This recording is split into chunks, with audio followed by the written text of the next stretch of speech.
The Budget Strengthening Initiative works primarily in fragile states, so Liberia, Sierra Leone, South Sudan are some of our key countries, and we also work in Uganda.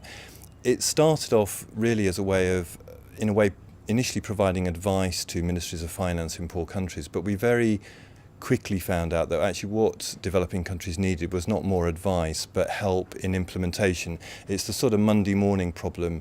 You have the IMF or the World Bank in the previous week and they leave an aid memoir with lots of really good recommendations, but often the government is left thinking, well, how do we put these into practice? How do we implement them? So the Budget Strengthening Initiative is an attempt to provide resources, people primarily, who can help the government with advice but also support in terms of implementing policies on budgeting, on increasing revenue, taxation, that kind of thing. Liberia is one of our key countries. We've provided support to the Budget Office to help them allocate scarce resources as well as possible. We've also provided help to them to be more transparent in the way they do that. One of the things that we produced was the Citizens' Guide to the Budget. The revenue flows were particularly hit by Ebola, where the revenue for the country went down by about 10%. And so we've been trying to find ways in which we can improve the revenue of that country.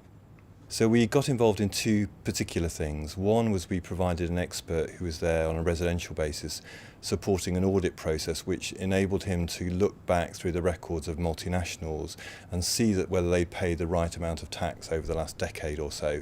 And as a result of that, they managed to increase the arrears that were paid. And the company, the multilateral, comes in with all its expertise, accountants, lawyers, economists, and we've been providing support to the government to help them sort of level the playing field so that as they go into negotiations, they can get a better deal for Liberia.